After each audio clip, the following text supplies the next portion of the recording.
Okay, today is a great day, a truly incredible day for sampling. And seeing how my last name is Sample, it's I could almost get emotional about this. Particularly also for guys and gals that come from the Akai days and 1.4K floppy disks, sitting there and loading up your samples onto pads laboriously. This thing has just absolutely gone off the hook, off the chain, out the boat and out the plane. Sampling is in a whole new realm. And what they've done with the recent upgrade of Logic is just truly extraordinary. Finally, there is a complete and total workflow from your timeline. I can just drag samples right in to the sampler and manipulate them. It's truly incredible. The interface is beautiful. So let's get right into it. What I have here on the timeline is just some random stuff that I put in, some random noise that I made, and that I'm going to put into the sampler, right? So here's the thing. Here's your assignment. Go get sounds to sample. Sample the rain. Sample a pipe. Sample somebody humming, right? Sample, ask your mom if you can sample her. Sample your mom and then use her voice in reverse. It's absolutely infinite. The sonic palette that awaits you is the world. Let me say that again. The sonic palette that awaits you is the world. It's just unbelievable. You can make drum kits. You can make violins. You can make flutes. You can make alien interstellar craft noises. Whatever you want with sampling. One thing I find bizarre is people go and they find from vinyl a 1970s snare drum and they use it for a snare drum. It doesn't make any sense to me. Go and get the exhaust pipe of a bus and use that as a bass drum. Assemble your kits from outer space. It's so bizarre to me that so much of sampling is focused on sampling the past. Yeah, I get it. James Brown, 1970, it's phenomenal, no doubt. But you are going to create something new. One of the things that was so exciting about the James Brown records of the 70s was it was new. It was new. So let's make it new again, right? Make sampling great again. MSGA, MISCA. Make sampling great again. Okay. So anyway, enough of the tirade. Here we go. I'm here in Logic. I'm going to. I've just recorded this random stuff in here, right? My own little drum groove, etc., etc. Now I'm going to make a new track, right? A new software instrument track, and on it I'm going to put sampler. Here it is. I go down. I search. I find sampler. In fact, I'm going to put on this track Quick Sampler, which is a little bit simpler setup. Quick Sampler and Quick Sampler opens. What a beautiful interface. It's blue, it's yellow, beautiful complementary colors. When you roll a knob, there's an indicator that rolls with the knob to tell you how much of the knob is on.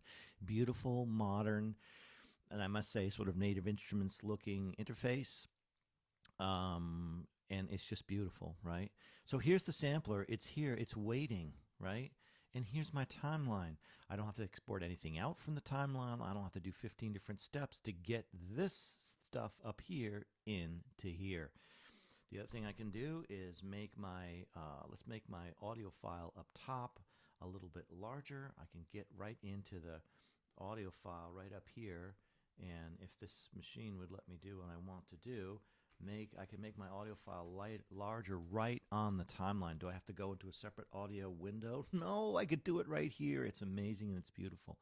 All right, so I'm going to scroll around and maybe find something that I like. I like that. I like that right there. So I'm going to go right here.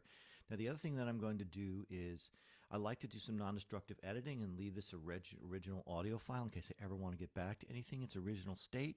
So I'm going to go Command D and make a new track, and then I'm going to go Option drag and drag this track down to my editing track. This is the original up here, right? Original. I can original. There's my original. Original, and then I'm going to go down here, and this is my edits, EDITS, edits, nice. Okay, so here I am.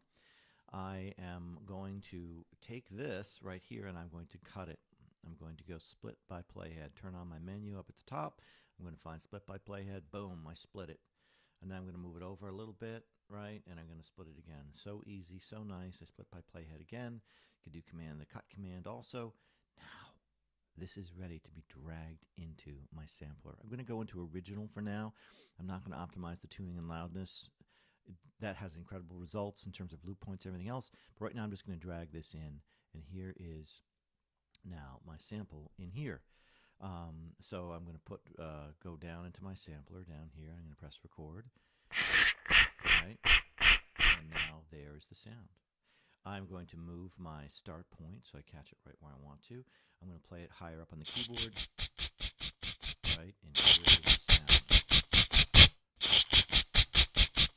There it is. Very nice. Now, I can do this in kind of 80s retro style sampling where I am going to, as it gets higher,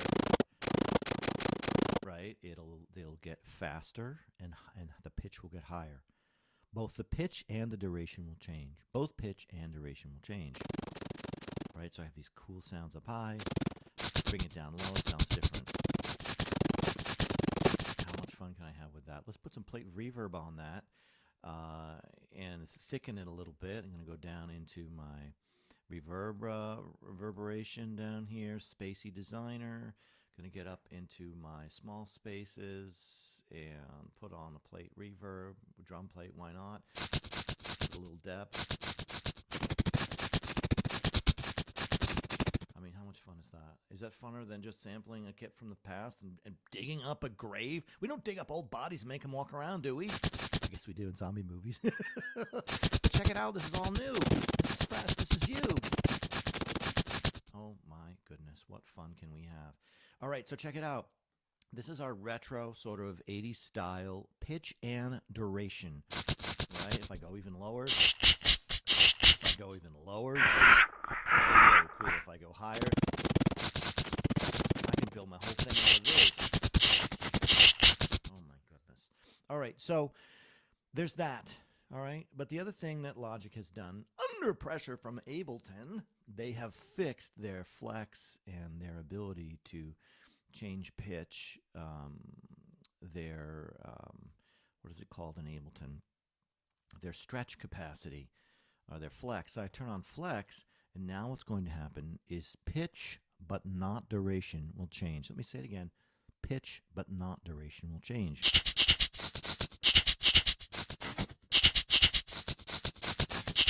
So if I wanted to say sample of voice notes or something, I could turn this on, and this will just pitch it up. It'll warp, that's what it's called from Ableton. It'll warp it really nicely without changing duration. But if I turn it off, I get this cool pitch and duration thing, which is very interesting. Nice. So there is my instrument, and really fun to play with. This is how we're going to get started.